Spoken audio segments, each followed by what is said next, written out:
अस्सलाम वालेकुम व्यूअर्स, आप देख रहे हैं चैनल लिटरेचर लवर।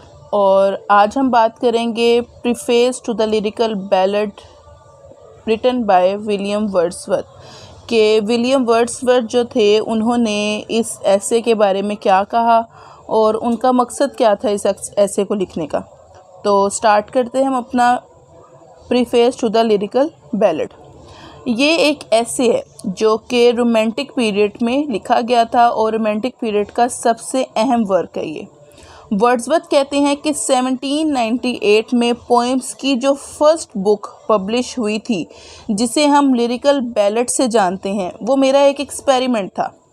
मेरा ये एक्सपेरिमेंट इस वजह से था कि मैं चेक करना चाहता था कि पब्लिक का रिएक्शन क्या होता है कि जब मैं पोएम में रियल लैंग्वेज को यूज़ करता हूँ, यानी कॉमन लैंग्वेज को यूज़ करता हूँ, तो मैं सिर्फ ये चेक करना चाह रहा होता हूँ कि रीडर का रिएक्शन क्या होता है। क्योंकि वर्ड्सवर्थ ये फील करता है कि इस एज में जिसमें वो रह रहे हैं, यानी वर्ड्सवर्थ न्यू क्लासिकल एज में जो रह रहे हैं, उसमें 5 सेंसेस होती थी इंसान की। जो वो महसूस करता था वो उसे लिख देता था, मतलब जो भी वो कुछ देखता था उसको लिख लेता था। ऐसे में वर्ड्सवर्थ ने सोचा कि इंसान से जुड़ी जो कॉमन लैंग्वेज है जिसको वो यूज़ करता है उसको टेस्ट किया जाए। तो उसने अपना ये एक्सपेरिमेंट किया और उसको ये अपना एक्सपेरिमेंट बहुत अच्छा लगा और ये सक्सेसफुल भी रहा। जितना मैंने एक्सपेक्ट किया था उससे भी ज़्यादा अच्छा रहा और लोगों ने मेरी पोएम को बहुत अच्छा वेलकम किया। और मेरे दोस्त एस.टी. कॉलरिज ने मुझे अपनी कुछ पोएम्स दी थी, इसलिए अब मैं नए किस्म की पोइट्री शुरू करने जा रहा था और ये बहुत कॉम्प्लेक्स था। वर्ड्सवर्थ कहते हैं कि मैं पहले ही कह रहा हूँ कि हमारी पोएम बाकी पोइट्स की पोएम से बहुत मुख्तलिफ हैं और एक ऑथर को पूरा हक होता है कि जैसे वो चाह रहा है, मतलब कि जो उसने सोचा होता है कि आइडियाज़ क्या हैं, स्टाइल क्या है और टेक्निक कौन कौन सी यूज़ हुई है।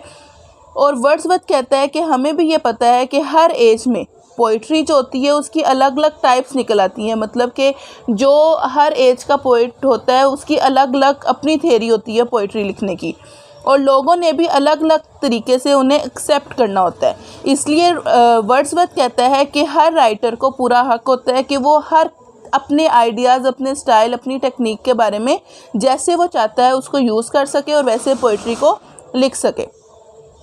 वर्ड्सवर्थ कहता है कि वर्ड्सवर्थ राइट्स ऑन मेजर। इसका मतलब है कि मैं लेज़ी नहीं हूँ, बस ये कहना चाहता हूँ कि पोइट्री में एक नई किस्म की टाइप की ज़रूरत है और जो लिरिकल बैलेड पर जो पोएम लिखी है वो कॉमन पीपल के बारे में है। ऑनेस्ट तरीके से कॉमन लाइफ को दिखाने की कोशिश की गई है। वर्ड्सवर्थ ये कहते हैं कि मेरा मानना है कि अपर क्लास की ज़िंदगी और जैसी पोइट्स यूज़ करते हैं, यानी कि न्यू क्लासिकल यूज़ करते हैं, वो काफ़ी नहीं है। एक पोइट को अपनी बात एक्सप्रेस करने के लिए वो जो लाइफ वो गुजार रहे हैं उतनी काफ़ी नहीं है। वो देहाती लैंग्वेज से, वो विलेजर की ज़ुबान है, कंट्री साइड की ज़ुबान से, ये उनका लैंग्वेज से प्यार है। वो कहते हैं कि जिसमें वो रह रहे होते हैं, जो ज़ुबान वो बोल रहे होते हैं, उनका उनके साथ प्यार है। नेचर से कम्युनिकेट करने के लिए ये एक ठीक तरीका है, मतलब कि जहाँ पे आप रह रहे हो आपको उस नेचर से प्यार हो जाता है। तो वो कहते हैं कि नेचर से कम्युनिकेट करने के लिए ये एक ठीक तरीका है। वर्ड्सवर्थ का मानना है कि न्यू क्लासिकल की जो लैंग्वेज है वो बहुत हार्श है। वर्ड्सवर्थ कहते हैं कि न्यू क्लासिकल जो थे वो ये समझते थे कि इस तरह की पोइट्री लिखने पर उन्हें ऑनर मिल जाएगा। अगर हम हार्श लैंग्वेज यूज़ करेंगे, हार्श पोइट्री यूज़ करेंगे तो उन्हें ऑनर मिलेगा। उन्हें नहीं पता था कि वो अपने रीडर से कनेक्ट नहीं हो पा रहे हैं, क्योंकि जब हार्श लैंग्वेज यूज़ की जाएगी, हार्श पोइट्री यूज़ की जाएगी तो रीडर उधर से मुतफिक नहीं होंगे, मतलब कि उसकी पोइट्री को पढ़ेंगे नहीं। फिर लेट न्यू क्लासिकल अपनी पार्टी की लैंग्वेज को चेंज कर देती हैं। अब उन्हें पता चल रहा है कि हमारी जो पोइट्री है उसको कोई पढ़ नहीं रहा, कोई सुन नहीं रहा, तो वो अपनी पोइट्री को चेंज कर देते हैं, मतलब कि उनका पैटर्न थोड़ा सा चेंज कर देते हैं, मतलब कि अब वो तरीका अपनाने लगते हैं जिससे लोग जो हैं उसको पढ़ना शुरू करें। अकॉर्डिंग टू वर्ड्सवर्थ सारे के सारे जो हैं, मतलब सारे के सारे उस टाइम के जो पोइट हैं वो सेल्फ सर्विंग है, यानी ये एजुकेटेड लोगों को इग्नोर कर रहे हैं और दूसरी तरफ सीरियस पोइट्री नहीं लिखी जा रही उनसे।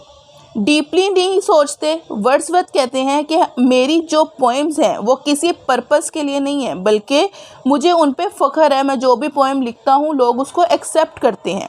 इस पर वर्ड्सवर्थ जो है वो अपनी पोइट्री के बारे में कहते हैं कि poetry is the spontaneous overflow powerful feeling, it take its origin from motion recollected in tranquillity.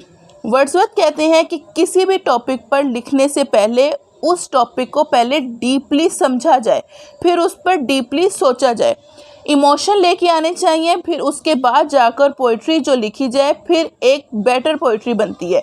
मतलब पहले जो भी आपका टॉपिक हो पहले उस पर डीपली सर्च की जाए, डीपली सर्च करने के बाद उसको सोचा जाए कि हम इसको और किस बेटर तरीके से उसको लिख सकते हैं। फिर वो कहते हैं कि ये जब दो चीज़ें मिल जाती हैं तो एक बेटर पोइट्री बनती है। वर्ड्सवर्थ एक और बात कहते हैं कि ज़रूरी नहीं पोइट को हमेशा इमोशनली होना चाहिए, उसको अपने थॉट्स को भी यूज़ करना चाहिए कि मैं क्या सोच रहा हूँ, मैंने क्या लिखना। ज़रूरी नहीं है कि आप इमोशनल हों तो आप पोइट्री लिख सकते हो। और मेरी पोएम्स का मकसद ये है कि मैं थॉट और फीलिंग को इकट्ठा करता हूँ। मतलब वर्ड्सवर्थ जब लिखते थे तो वो अपनी सोच को और अपने एहसासात को इकट्ठा करते थे। वर्ड्सवर्थ थॉट से ज़्यादा फीलिंग को अहमियत देते थे। जब उनको एक चीज़ में फीलिंग आ रही थी तो वो उसके बारे में लिखते थे। वर्ड्सवर्थ ने खुद कहा है कि मैं अपनी पोएम में एक्शन, सिचुएशन, इमोशन को फीलिंग देने की कोशिश करता हूँ। मतलब अगर एक्शन हो, कोई भी सिचुएशन हो तो सबसे पहले मैं उसमें फीलिंग लाना चाहता हूँ। वर्ड्सवर्थ कहते हैं कि मैं क्लासिकल में इसलिए यूज़ करता हूँ, मतलब क्लासिकल एज में रहते हुए मैं कॉमन लैंग्वेज इसलिए यूज़ करता हूँ क्योंकि ये एक रियलिस्टिक है। मतलब ये वो लैंग्वेज है जिससे तमाम लोग जो हैं उससे फ़ायदा उठा सकते हैं, उसको समझ सकते हैं। इसमें लोगों को सोचने की सलाहियत दी जाती है। मेरा मकसद ये है कि जो पोएम मैं लिख रहा हूँ और जो पढ़ने वाले पढ़ रहे हैं उसे रियल लाइफ में करने की ज़रूरत है। मुझे टेंशन लेकर फ्रेजेस कहावतों में रहना यूज़ किया जाता है, उसका असल मतलब ख़त्म हो जाता है। जब मैं फ्रेजेस उसमें यूज़ करता हूँ तो इसका मतलब जो मैं पोइट्री लिख रहा हूँ तो उसकी जो एक्चुअल मीनिंग है तो वो ख़त्म हो जाते हैं। इसके अलावा मैंने बहुत से क्रिटिक्स को भी देखा है कि वो पोएम को उसकी लैंग्वेज की वजह से रिजेक्ट कर देते हैं।